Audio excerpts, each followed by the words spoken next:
So first, what's the context of the project? Actually, as I said, we developed this project in partnership, a partnership between some students of my master. We were 4 students, and some data scientists from the data lab of BNP Paribas Personal Finance. The data scientist that cheered us is Felix. He's online. So the idea was, Felix, he realized that the employees at BNP, they had difficulties to find internal information. They spent too much time on their internal search tool searching for information. So the idea was, he had this idea, I think it was around October last year. And it was at the same time that a lot of models, pretend models on NLP were being released, a lot of transformer-based models. So the idea was to leverage on this model to create a system for question answering.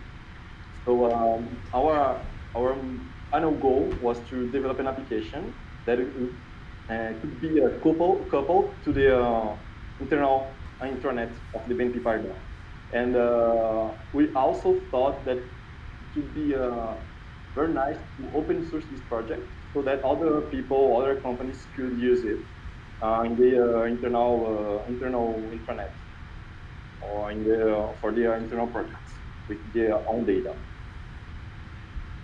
So, as I said, the idea was to leverage on the pretend language models, and we came up with a final solution that was a software suite comprised of 3 blocks. The first one is the cdQA Python package, which is a library built on Python that you can implement a Q&A system using your own documents, and it runs the whole Q&A pipeline in the backend, and you can launch it as an application in a server, and you can couple with an user interface. We also developed a web interface for annotation, which we call cdQA annotator. The idea is to facilitate the annotation of data sets. The idea is to having some documents or some articles, you can load these documents on the web interface, and then you can annotate question answers pairs to whether create a data set for evaluation of the system, or even better, to fine-tune the model on these data sets. And lastly, we provide as well a cdQA, what we call cdQA UI, it's a user interface that developed in Vue.js and JavaScript, that it can be coupled to any website, and you can use it to connect the backend application that is run on Python. Okay.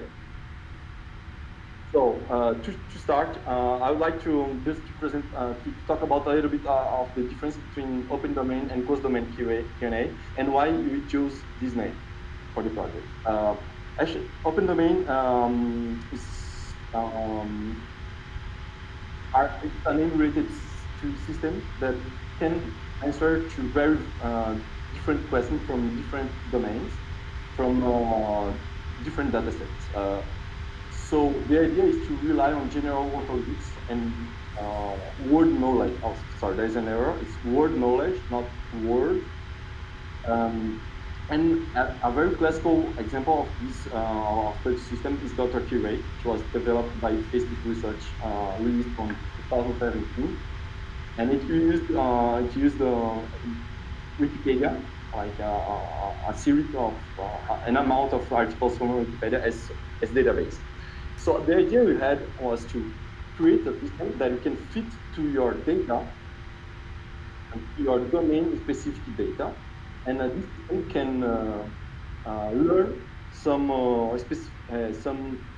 ontologies, some specific ontologies that are present in that data. For example, for finance, medicine, automotive maintenance, and these different, very different sectors that have a very different language in terms, very different terms.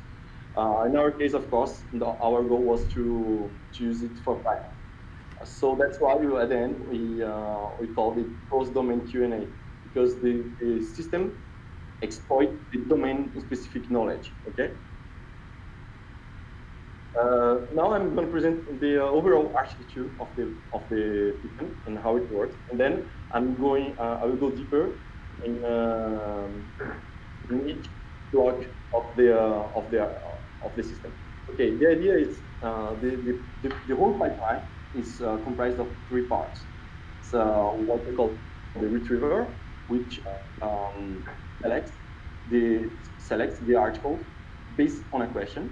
It selects like for example, you can choose like 3 or 5 or 4 articles, the most probable articles for where you can find the answer for that question.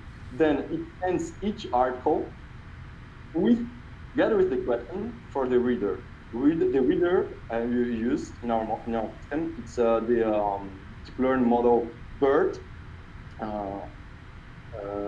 That's provided by HuggingFace, and that for our first experiments, we just fine-tune it on spot 1.1, 1.1. After that, after having one question and after receiving one question and after receiving several documents and trying to predict on this document the answer for that question, the reader and the ranker the most probable answers in each document together with a score. So the ranker at the end, based on these scores, it can decide what was the document with the best answer. Okay, and at the end, the idea is that the system sends back to the user the answer, the most probable answer, with the most probable document where it found the answer. Okay, so the retriever, it's very simple actually. We just do a classical information retrieval technique. We vectorize all the documents using a TF-IDF matrix, TF-IDF matrix. Then we vectorize the question, and based on cosine similarity, we can compute some scores. So after having these scores, we can sort the most probable documents. The quantity of documents that you choose is a hyperparameter that then the user can tune on the system. In our case, we used for our database, we used 3. We thought that was the best trade-off between score performance and speed performance. Okay.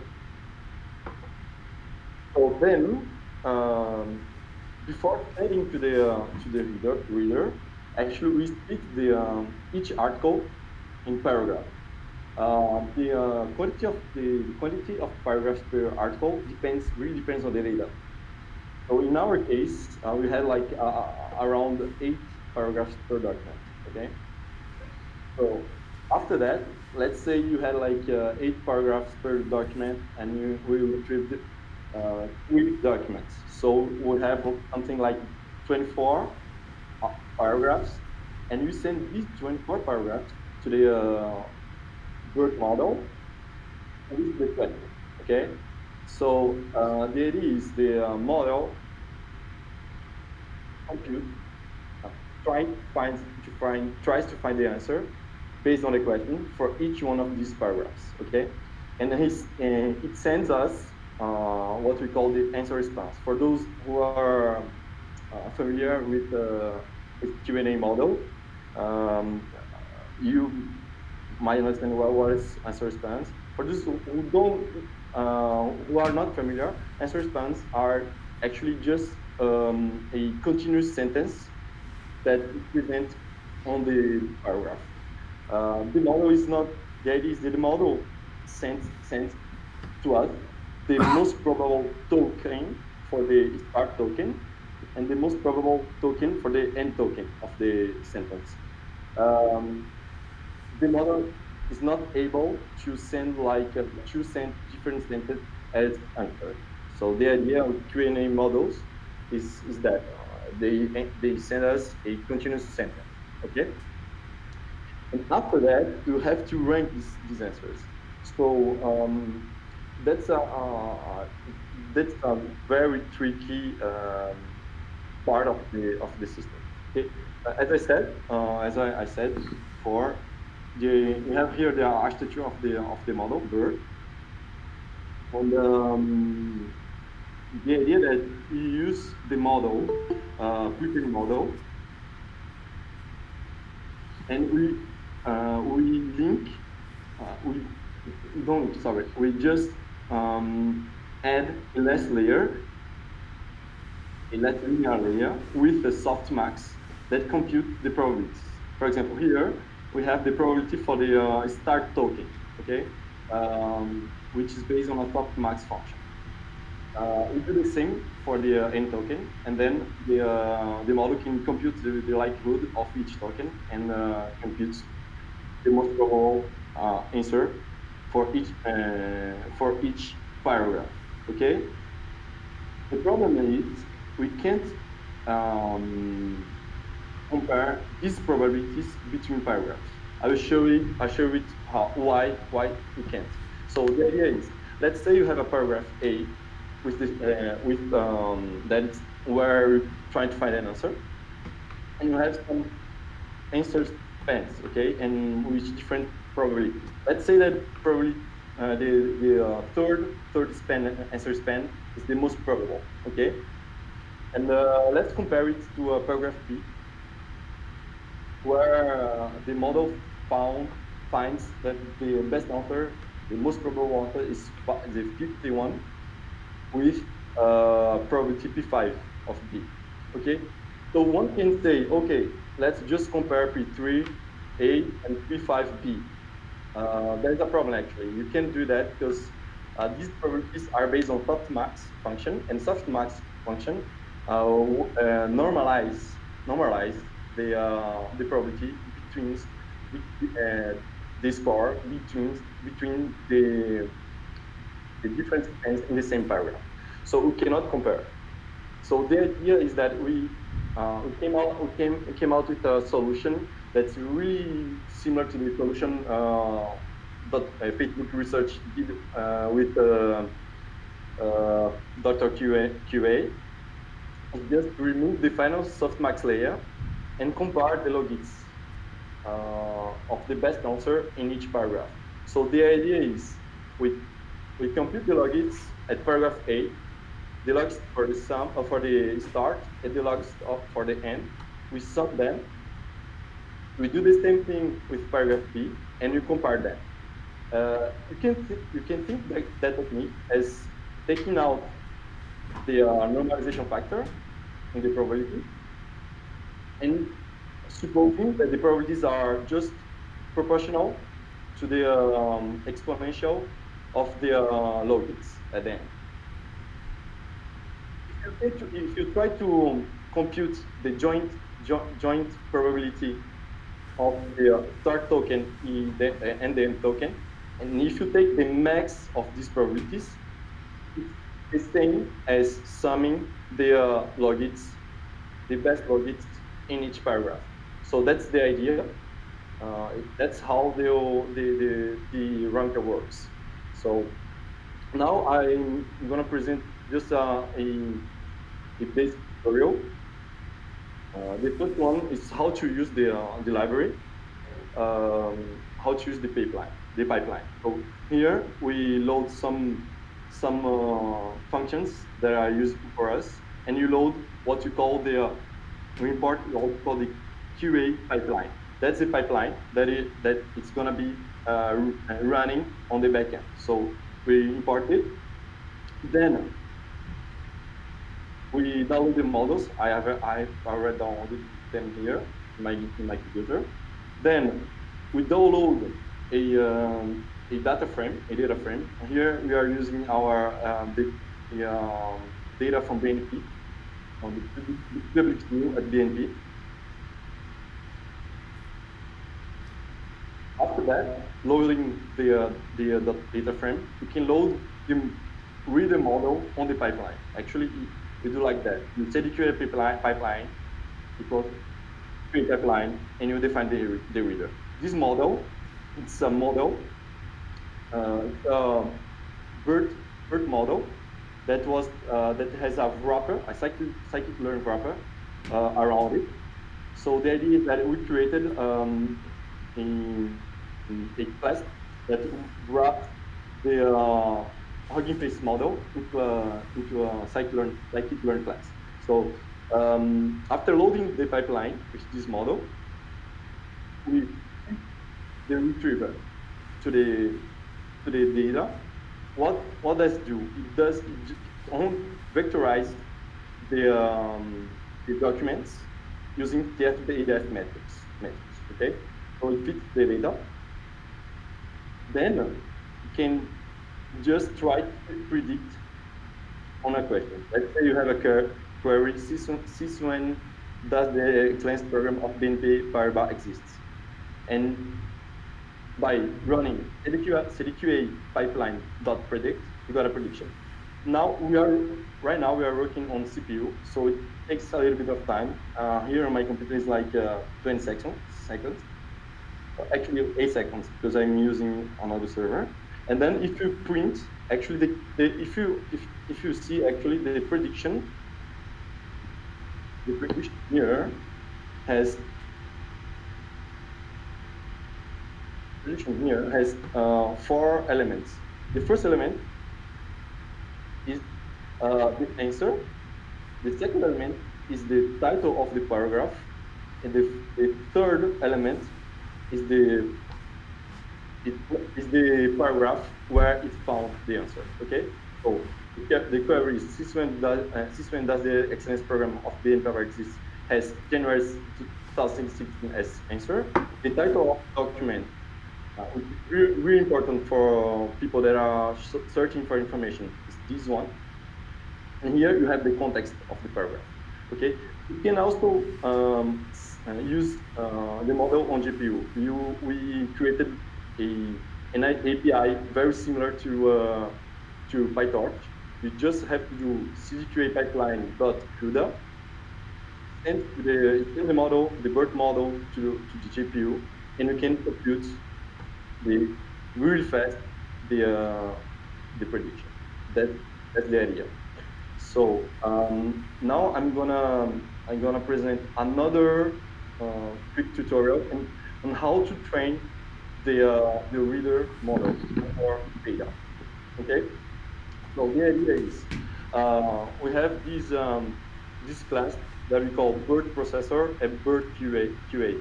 These are like classes that do the pre-processing and the model, the HuggingFace model, that are wrapped on a scikit-learn API. Okay, on a scikit-learn like a class. So we import that. We load the data. Here I'm downloading the data. Here I'm downloading squad, which is all downloaded. And I'm not run this cell because I've already run, because it takes a little bit of time, 4 minutes and 30 seconds. We are still looking how to improve the speed of that. But after having that, we can train the model. So the idea, we define the reader with the BERT QA class. Here we have some parameters, training parameters.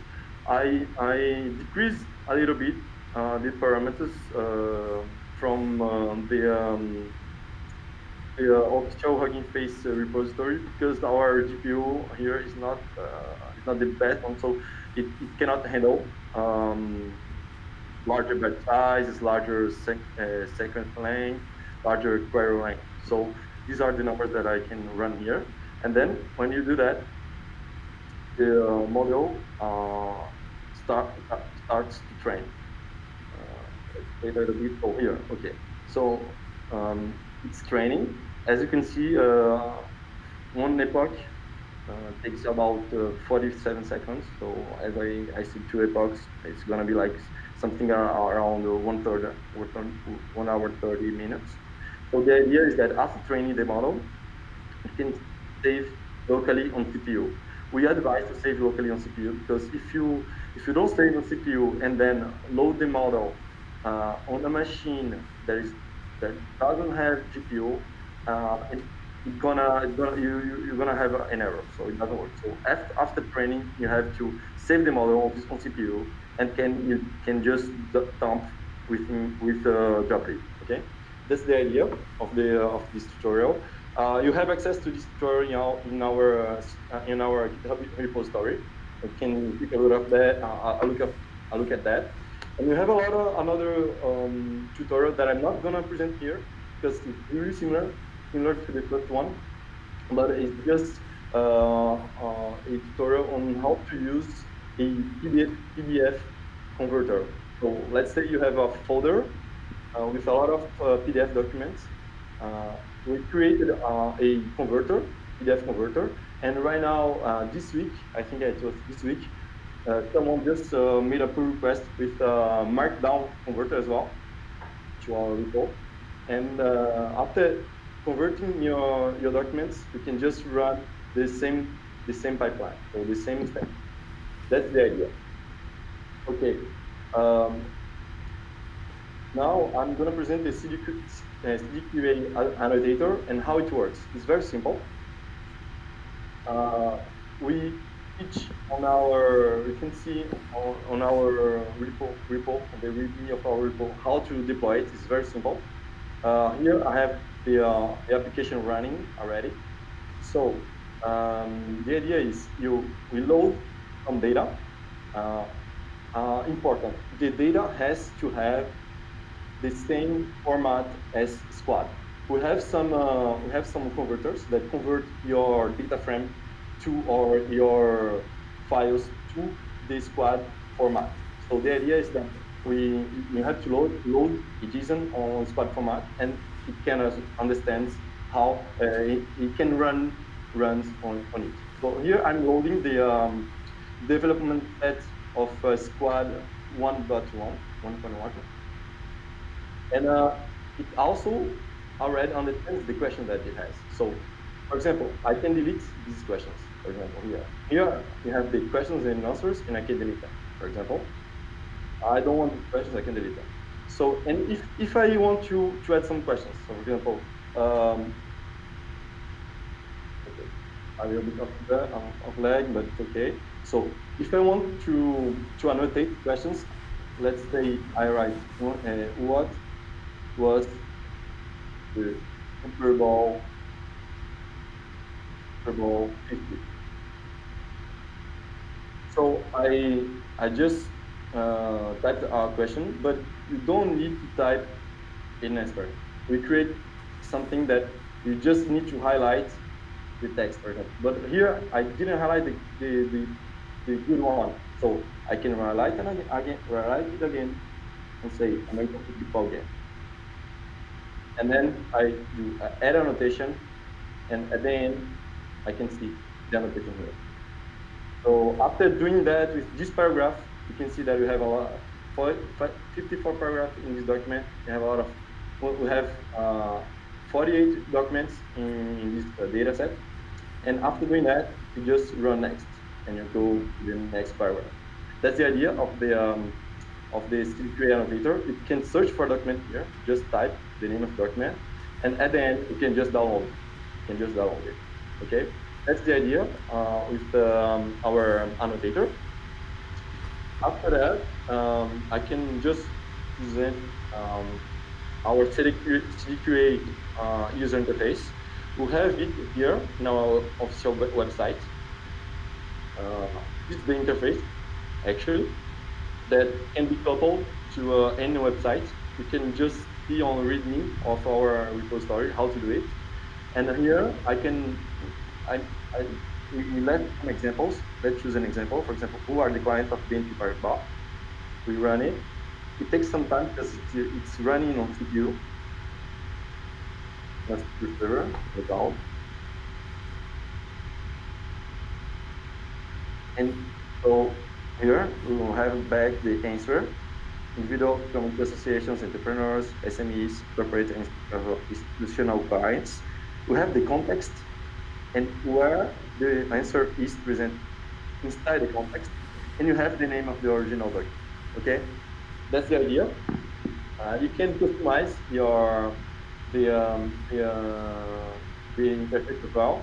Just have access to it on the GitHub page. The GitHub page. Yeah. Here you have the Python package. Okay, and if you go here to the, you have the annotator here, and you have the user interface here. With all the okay. So now talking about some the results we had in our dataset. Just to explain what we've done, actually, with using the annotator, the cdQA annotator, we annotated 400 questions, 400 pairs of questions and answers. 400, we thought that wasn't enough to train, to fine-tune the model, so we just ran evaluations on it. So the idea is, for those who are familiar with some metrics, these are the metrics used on squad, exact matching, and F1 score. Exact matching is the percentage of answers that are exactly equal to the ground truth. And the F1 score is a metric that compares the overlap between the tokens. Okay, in both prediction and ground truth. So here at the top, I have the results of our reader, which is the BERT model, fine-tuned on squad train. And for reference, we put here our results on the squad development. We see an exact matching of 81% and a F1 score of 88. Then we applied. We know that they are not the same data sets. It's not really comparable, but we would like to see just some results for reference. So at the end, we got in a F1 score of 78, which is 10% lower than the score on squad, which we thought it's really pretty good because the data set is really different. It has a lot of finance terms and a lot of specific terms that are not present in Wikipedia, probably. So it performed really well. However, we see a huge drop on the exact matching, between the exact matching and the F1 score, while it's 25%, while in squad was just 7%, 7.2%. The explanation we found about that is because the squad dev, for each paragraph and for each question, it has 2 or 3 ground truth answers. We annotated just 1 answer per question. So when you have a lot of ground truth answers, it's much more probable that your model is gonna find the best, the correct answer. So that's why we have this huge drop in comparison to squad dev. In here, I present the result of the whole pipeline. We have here the hyperparameter that we use, the quantity of articles that you choose, that are chosen by the retriever. And we see here that the best exact matching is obtained when you use just 3 articles as when you just send 3 articles to the reader. And with that's why we chose 3, because it's a good trade-off between power performance and time performance. Because as you can see, if you use like 7 articles, for example, it's going to take a lot of time, because there are 7 articles with 8 paragraphs average each, so it would take a lot of time. So that's why we advise 3, but it depends on your data. And just for comparison, there is another similar system called BERT. It's not an open source project. I just had access to the paper, and they create a data set with Squad Dev, where they could use the whole pipeline. So the idea is that they use different techniques for the retriever. They use, for example, retrieving 5 articles and choosing 5 articles, splitting them in paragraphs and choosing the 29 paragraphs, or in sentences, or choosing 100 paragraphs. And as you can see here, that even though we are using different data sets, yeah, this part pretty similar. So the idea is that our model, it's a good first baseline. Of course, it can be improved. There's a lot of work to do, but we have good, really good results. We are really happy with this result. I think that's it for the project, and I can talk about a little bit of some potential improvements. First of all, there are some data-related improvements that are more related to our data, because I had a lot of the data was really noisy and messy, because actually we scrapped them from the official BNP's website, and as the website, the news were really different one from another. So the scrapper was not perfect, was not that good. So the idea is to have a better database could improve our scores. Um, if you have time and more people working it, we could annotate more data, or we can also use data augmentation techniques. There is a system that was released recently called the Close. I think it's Close, where it's a system that creates question answer pairs based on the paragraph. So it's a good unsupervised technique to create data. We just used Squad 1.1. We can use Squad 2.1 to improve the model predictions. Squad 2.0, there is a lot of, there are 100 questions that are not, that don't have answer. So the model can learn that as well. For now, our model trained on Squad 1.1 doesn't have this feature, and maybe using other kind of data sets for training as well. For example, cdQA that are maybe closer to the structure of our data set. And now, I think that are the points that are most important for you are the system related improvement. Um, we can improve the retriever. I think that's my opinion, but I think that it's the block that you can improve the most, the retriever. You can fine tune it better. You can do some more neural network techniques like Doc2Vec, or using BERT to re-rank. Uh, you could, instead of using paragraphs, you can, before sending them to the retriever, split them in articles. That's an idea, as BERT certainly did. Uh, Another thing that we are already working on is replacing BERT by XLNet. HuggingFace has just released their transformers repo, and we were working to implement it in our system. Although I think that it won't improve much the performance. I think that the bottleneck is the retriever. And another idea would be to implement a model created by Alibaba. It's not open source, but it's a paper on it, where they use a technique called cascade learning, and they train the retriever and the reader together.